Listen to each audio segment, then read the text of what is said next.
She was on her way home when she noticed something out of place. A German shepherd, hauling a heavy plastic bag down a dirt road. At first, she dismissed it as trash, but then she heard a faint whimper. When she carefully opened the bag, her world seemed to stand still. This wasn't just a rescue story. It was a story of resilience, sacrifice, and a mother's unyielding love. It was supposed to be a quiet morning.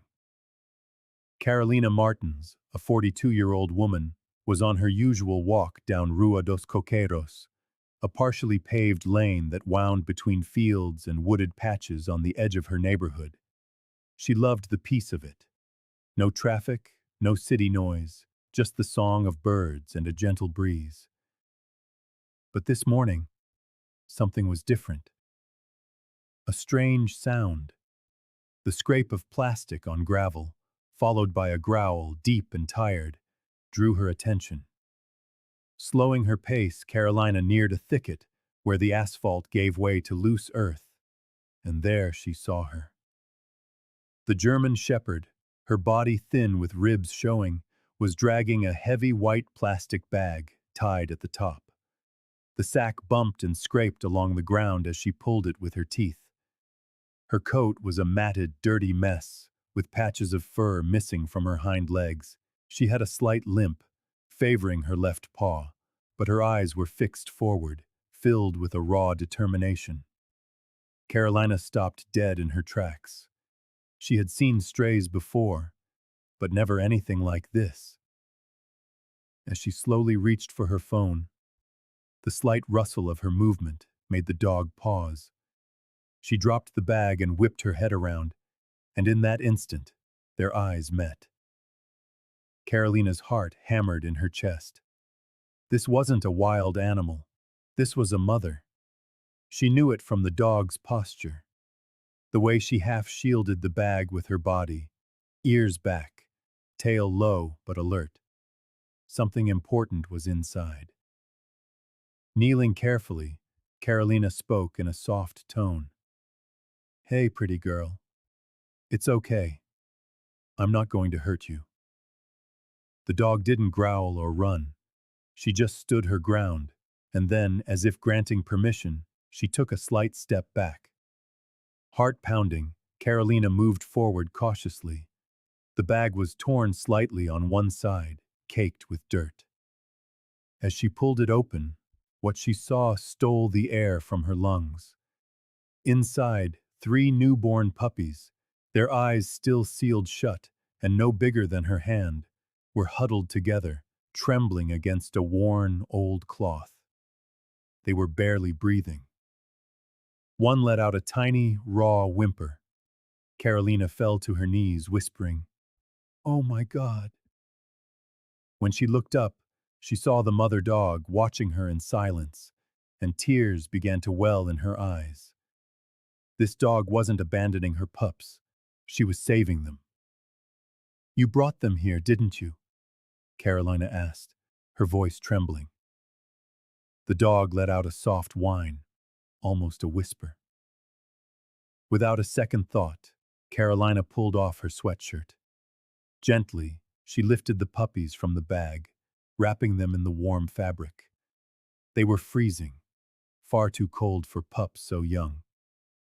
Turning to their mother, she said, "Come on, girl. Come with me." With the puppies in her arms, not knowing what to expect, she started walking slowly. And the mother dog followed, limping but without hesitation, as if she knew she had finally found someone who cared. What Carolina didn't know was that this rescue was no accident. There was a reason the dog had been hidden away, and someone dangerous had left her there to die. Driving with extreme care, Carolina wrapped the puppies in a soft towel and placed them in a small cardboard box on the passenger seat. In the back, the mother, whom she had decided to call Luna, lay curled on a blanket, her eyes nearly closed with exhaustion. The car's engine hummed as they drove through the quiet residential streets toward Carolina's modest home. She kept glancing in the rearview mirror. Hang on, Mama, she whispered. Just a little longer. Carolina lived alone in a simple two-bedroom house at the edge of the neighborhood. It wasn't fancy, but it was cozy, safe, and quiet. She pulled into the driveway, carried the box of puppies inside, and gently coaxed Luna out of the back seat. The dog moved with difficulty, every motion seeming to cause her pain, but she followed Carolina up the porch steps and into the house without resistance. Inside, Carolina laid some blankets on the kitchen floor. She set down a bowl of water and another with leftover chicken and rice.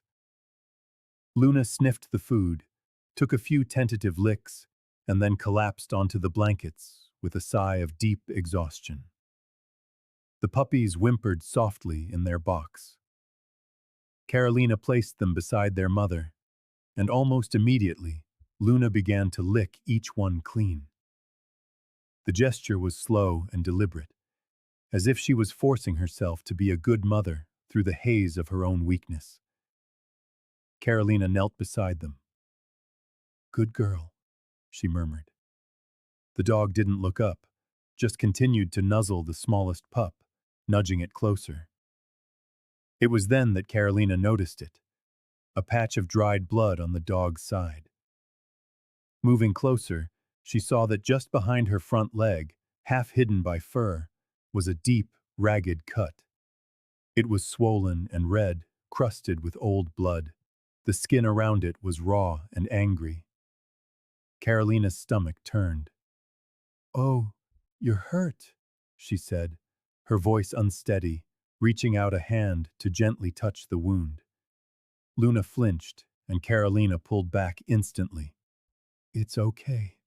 I'm not going to hurt you," she soothed. But she knew the cut was serious. This wasn't just exhaustion or dehydration. It was infected. She stood up quickly, grabbed her phone, and called the one person she trusted in situations like this. Dr. Leticia Souza, a local veterinarian and a longtime friend. "Leticia, I've found a dog," Carolina said, breathless. "She has 3 puppies, and she's in bad shape." "Bring her in, now," the vet replied without a moment's hesitation. 10 minutes later, Carolina was back in the car, Luna lying on a blanket beside the box of puppies, on her way to the clinic. Dr. Souza met them at the door, her eyes widening as she saw the dog, barely able to stand. "She must have been on the streets for days," she murmured, taking the puppies and helping Carolina guide Luna inside. They lifted her onto an exam table. The light was harsh and the surface was cold, but Luna didn't resist. "She's got a deep laceration," the vet said, inspecting the wound. "Could be from wire, maybe broken glass, and it's badly infected. We need to clean this and get her on fluids immediately." Carolina stood with her arms crossed, her expression fraught with worry. "Is she going to make it?" Dr. Souza paused. "If we'd waited another day, maybe not. But she's here now. We're going to fight for her." As she was cleaning the wound, the vet noticed something else. "Hang on a second," she said, carefully parting the matted fur just below the injury. Carolina moved closer as Leticia uncovered a seared mark on the dog's skin. 2 letters. LG. She looked up at Carolina. This wasn't an accident. Someone branded her. Carolina's eyes went wide. "You mean someone owned her?" Leticia gave a grim nod. "Looks like it. Someone owned her, and then they threw her away." Carolina looked down at the unconscious, broken dog, still instinctively curled toward her pups, and realized this was more than just abandonment. This was cruelty. And maybe someone was trying to cover their tracks. The next 48 hours were tense. Luna was stabilized with fluids, antibiotics, and pain medication. She could barely walk without a heavy limp, and her eyes remained half closed most of the time, But she never stopped curling her body around her pups, cleaning them and nudging them with her nose. Carolina visited the clinic twice a day, sitting cross-legged on the floor near their enclosure, speaking in a low voice, watching the tiny twitches of their paws as they nursed. "I don't know what you went through, sweet girl," she murmured one evening, "but you're safe now." A short while later, Dr. Souza pulled off her gloves. "She's a fighter," she said. "That wound is deep, but she has a strong will." "She was branded," Carolina said, looking down. Leticia nodded gravely. "It's not a farm brand. It looks homemade." Carolina ran her fingers over the blanket.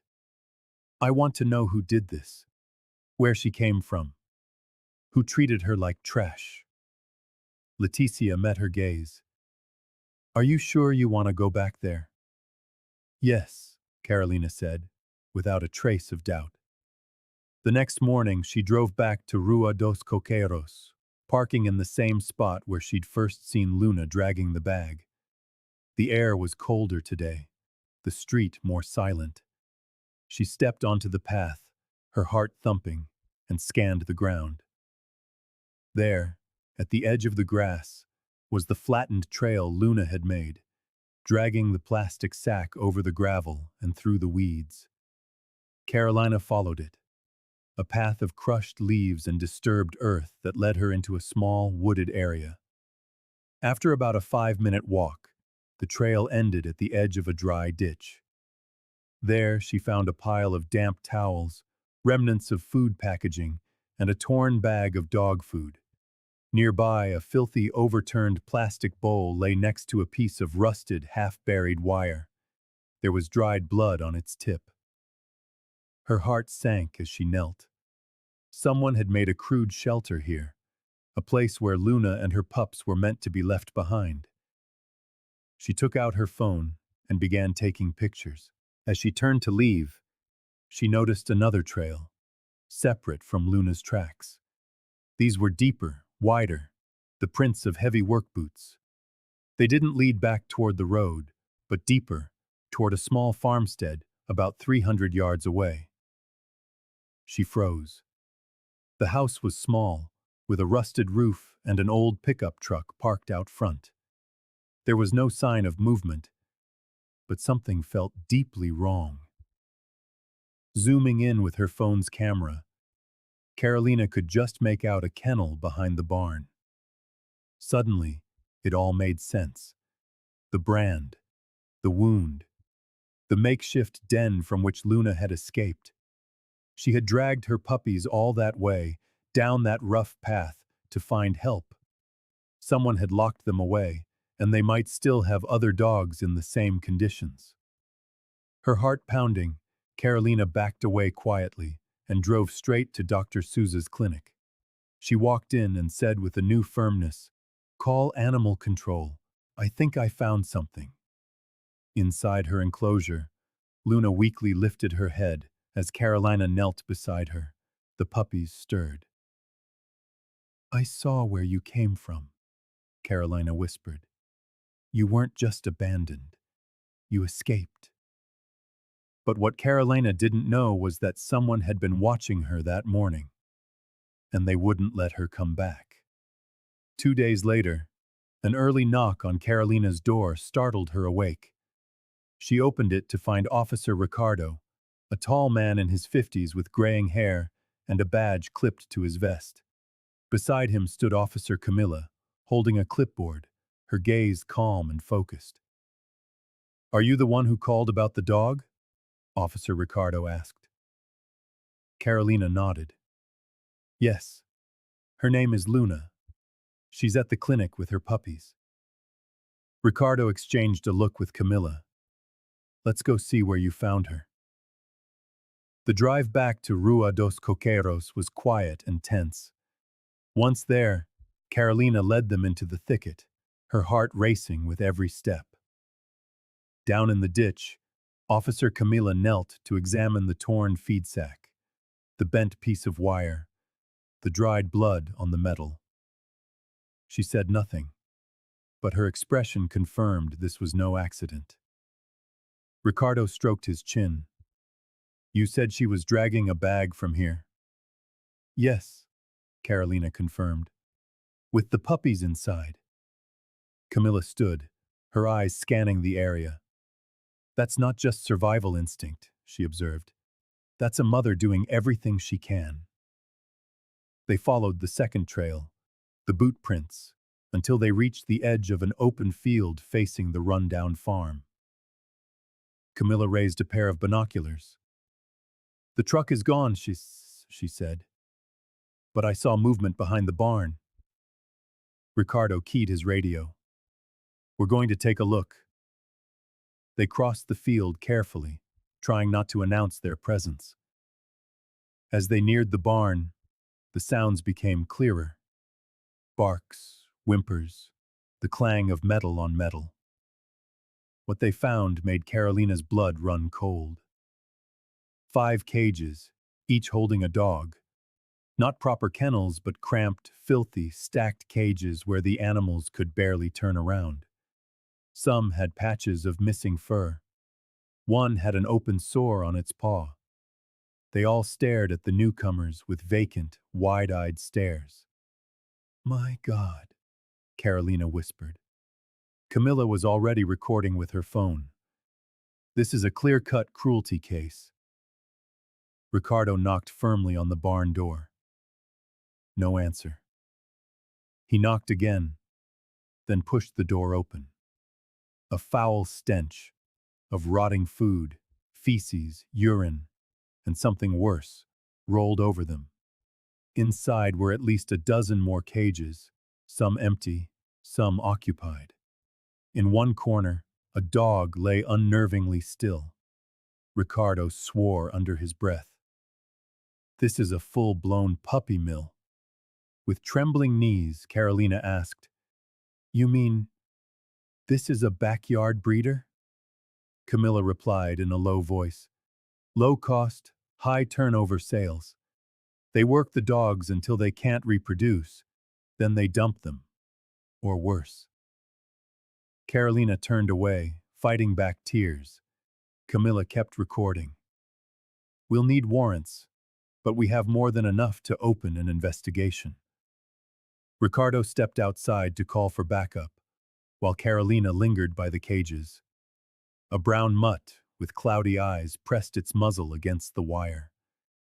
Carolina knelt, murmuring, I'm so sorry. Then, Camilla spoke again, her tone sharp. Wait. Carolina looked where she was pointing.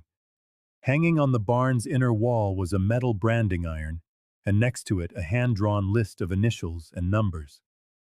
Carolina moved closer and saw it. LG, followed by L3. Her heart stopped. That's the student, Camilla said, her face grim. And she was supposed to be next. Suddenly, Ricardo shouted from the front of the property. Movement in the woods behind the house! Someone's running! Carolina and Camilla raced to the side of the barn, just as a hooded figure vanished into the trees. Is that the owner? Carolina cried out. Ricardo grabbed his radio. Suspect fleeing westbound. We need backup, now! Carolina's heart hammered in her chest. What had begun as a simple rescue had spiraled into a criminal investigation, and whoever had hurt Luna was still out there. That night, Carolina sat in her kitchen, staring at her phone. Her dinner was untouched. A half-full glass of water sat beside it, beaded with condensation. Across the room, the puppies rested in a pile of blankets under a small heater. They were so fragile, barely a week old, their eyes still sealed shut, letting out tiny mews as they snuggled together for warmth. But Luna wasn't there. She was still at the clinic, and she wasn't getting better. Dr. Leticia had called earlier. The infection is more aggressive than we thought, she'd said. We've started stronger antibiotics, but her body is so weak. She might not respond. Carolina had been silent on the call, only managing to whisper, "Please don't give up on her." Now, watching the sleeping puppies, her heart ached. They needed more than food. They needed their mother. A soft knock on the door broke the silence. 3 quick, quiet raps. Surprised, Carolina rose slowly, crossed the room, and opened it. Standing just inches away was a teenager, no older than 16, dressed in a faded hoodie, jeans, and untied sneakers. Dark circles ringed her eyes. "Are you Carolina Martins?" the girl asked in a hushed voice. "Yes," Carolina answered cautiously. "Can I help you?" The girl glanced over her shoulder before looking back at Carolina. "You're the one who found the dog, right? The one with the puppies?" Carolina hesitated.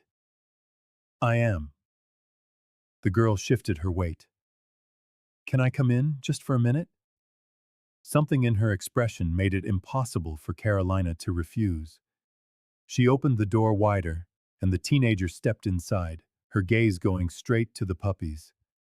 Her face softened, her eyes shining as she murmured, "I knew you would." Carolina frowned. "You knew Luna?" "Her name? It isn't really Luna. They just called her L3. Carolina's stomach twisted. "Who are you?" The girl pulled at her hoodie strings. "My name is Livia. I I helped feed the dogs," she explained, perching on the edge of the sofa and staring at the floor. "I worked at that farm for a couple of months. I needed the money." Carolina listened intently as Livia continued. "At first, it was just cleaning the kennels and feeding them. But then I saw the brand. And when some of the dogs got sick, they would just disappear." Livia looked up, her eyes filled with guilt. "I saw Luna try to escape once. They punished her for it. That's how she got hurt. They tied her to a post by the ditch and left her without food." Her voice cracking, Carolina asked, "And she still protected her puppies?" Livia whispered, "Even after that, she dug a hole under the fence to get out. I saw her leave with that sack in her mouth." Trembling, Carolina asked, "Why are you telling me this now?" "Because he's still watching you," Livia replied. "The man who runs it all. He saw you that day. He knows someone has his dog." Carolina's heart pounded. "You mean he's been watching me?" Livia nodded. "He thinks you'll go to the police. He doesn't want that." She stood to leave. "I just wanted you to know. Be careful. And if the mom, if she makes it." Carolina turned to her. "You're very brave." With that, Livia slipped out the door. Carolina locked it, checked the back, and returned to the puppies. She knelt beside them, feeling the cozy warmth from the blankets. But then she noticed that one of them, the runt, wasn't moving. "No, no," she whispered, gently lifting the limp body. She placed her fingers on its tiny chest, praying for a sign of life. A single tear traced a path down her cheek as she wrapped the small creature in a cloth and held it close. Just then, her phone vibrated. She answered, her voice choked with grief. "Carolina?" It was Dr. Leticia. She's lifting her head. I think she's responding." In that moment, hope returned, but so did the danger. Someone out there was determined to keep Luna from ever leaving that clinic alive. Around 1 in the morning, Carolina woke with a tightness in her chest. She didn't know if it was a sound or just a premonition, but her heart was racing. Silently, she slipped out of bed and padded down the hallway. The puppies, now only 3, slept in their box near the heater. She gently touched the smallest one's paw, and felt the faint, steady rhythm of its breath. That's when she saw it. A shadow moving just outside the window. She froze, watching the silhouette glide slowly across her backyard. Her heart hammering, Carolina backed away from the window, grabbed her phone, and dialed 911. 911? What is your emergency? A calm voice asked. Help! There's someone outside my house. I think they're watching me. I'm alone and I have newborn puppies here. This is about the animal cruelty case I reported. Officers are on their way, the operator said. Stay inside and do not confront them. As soon as she hung up, Carolina heard the back gate creak open. She moved fast. She bolted the back door, switched off the hallway light, grabbed a flashlight from the kitchen, and peered through the back window. There, near the fence, stood a tall man in a hoodie. Something metallic in his hand glinted in the moonlight. A crowbar. He wasn't just watching. He was about to break in. Before she could scream, the motion sensor porch light flickered on, bathing the yard in a sudden, harsh glare. The man froze. In the next instant, the neighbor's dog began to bark furiously, triggering a chain reaction of lights down the street. The man fled, vaulting the fence and jumping into a dark pickup truck that sped off into the night. With shaking hands, Carolina locked the door and stumbled back. 10 minutes later, Officer Ricardo was there. He took her statement, inspected the yard, and photographed the tire tracks. You were right, he said quietly, handing Carolina a folded piece of paper he'd found near the back gate. She unfolded it. Scrawled in red marker was a simple message. Don't let her live. The room spun. You mentioned a brand on the dog? LG? Ricardo asked. Carolina nodded numbly. He consulted a small notebook. We found that those initials belonged to a breeder named Roberto Gouveia. He operated out of Oklahoma, but went underground after a federal raid last year. Why would he be here? Because if that dog survives, Ricardo said, his gaze steady, she's the living proof, the missing link that can connect him to all of this. He closed his notebook. A team has already been dispatched to the clinic. She won't be alone. But Carolina couldn't rest. The next morning, determined, she went straight to the clinic, holding a single puppy, now named Leo, wrapped in a towel. As she entered, Dr. Letizia met her, her eyes red with exhaustion. She had a seizure last night. Carolina felt her knees weaken, but she saw that Luna was still fighting. We've increased her medication, the vet explained as Luna's eyes slowly fluttered open. Carolina sat on the floor, beside Luna's enclosure, gently placing Leo near his mother. The tiny puppy nuzzled into Luna's fur. Though barely able to move, Luna let out a soft, low sigh. A flicker of recognition, a moment of peace. Dr. Letizia approached with a clipboard. I know of a veterinary sanctuary in Oregon that takes in cruelty victims. They offer intensive care at a place called Open Fields Rehab. Do you think she should go there? Carolina asked. I think she deserves that chance, Letizia replied. Carolina reached out to stroke Luna's head, but as she did, the dog's eyes rolled back and her body went rigid. Letizia rushed forward as the heart monitor shrieked. Luna's breathing grew shallow, once, twice, then stopped. Letizia grabbed the oxygen mask. Come on, girl, stay with me. Don't you quit now. Carolina held her breath as the monitor blared a steady, unforgiving tone. But before Letizia had to intervene again, a tiny gasp escaped Luna's lips. Her chest rose, weak but defiant. She's not done yet, Letizia murmured. Not yet. But the man determined to silence her was also growing more impatient. It took another 2 days before Luna could stand on her own. She was weak, but she was proud. She nudged her puppies with her nose and lay down beside them, letting out a long, weary sigh. The warmth of their small bodies pressed against hers made her close her eyes, not in pain, but in peace.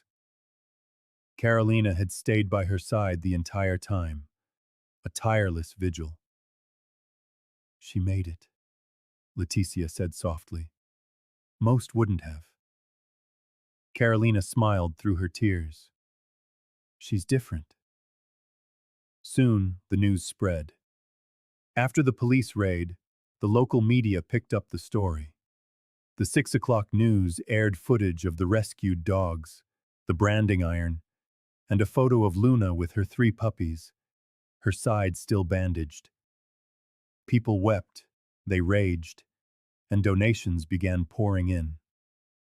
Adoption offers for the puppies came from 4 different states, but Carolina wasn't ready to let them go.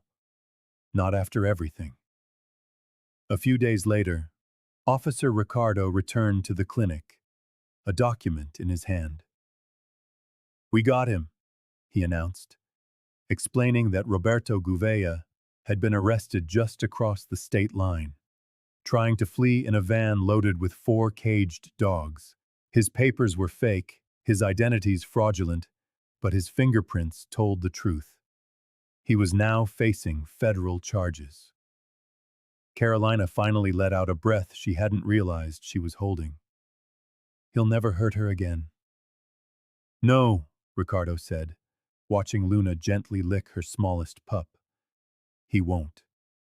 A week later, Luna and her puppies went home. The house had been transformed. A new, secure dog run was set up in the living room. There were new food bowls and a large bed lined with a fleece blanket and heating pads. Luna walked slowly, but her tail now gave a happy, rhythmic thump. That morning, when Carolina opened her door, she wasn't afraid. She stepped out into the sunshine. Later, she got a call from the Oregon Sanctuary. They had a full recovery program and a loving foster family with plenty of space waiting. Carolina listened to the message, looking at the paperwork on her table. Luna deserved a fresh start, a clean slate. But when Carolina glanced across the room, she saw the dog sleeping on her back, her puppies nestled against her chest, all of them breathing in unison. She couldn't let her go. She picked up the phone and called Dr. Leticia. "I want to keep her." "Are you sure?" the vet asked. "I'm sure," Carolina said. "I think she saved me just as much as I saved her." Weeks turned into months. The puppies began to explore, tumbling over their own feet, barking at nothing, and tugging on Luna's ears. They grew strong and playful and fearless. Luna began to walk without a limp. The scar on her side would never fade, but it told a story Carolina shared whenever anyone asked. One morning as she sipped coffee on her porch, a little boy walked by with his mother. He pointed excitedly. "Is that the hero dog?" Carolina smiled. "Yes," she said. "She is." The boy waved and Luna got up, taking a few steps to lick his outstretched hand. He giggled and Carolina knelt beside him. "She's very brave," she explained. "Braver than most people I know." A few weeks later, Luna's story was broadcast across the country. The dog who had dragged a sack through the darkness to save her children. The survivor who refused to give up. The hero who had finally found her home. The footage showed Carolina, Luna, and her trio of chubby puppies running through the yard. It revealed the old cages, the branding tool, and then her incredible transformation, ending with a single message. She never stopped being a mother, even when the world had given up on her. Luna's story is real. So are her scars, and just as real are the thousands of other dogs who never get a second chance. They remind us that even the broken can be the bravest of all. If this story has touched your heart, share it with someone who believes in second chances. Let us be a voice for those who cannot speak for themselves. One rescue at a time.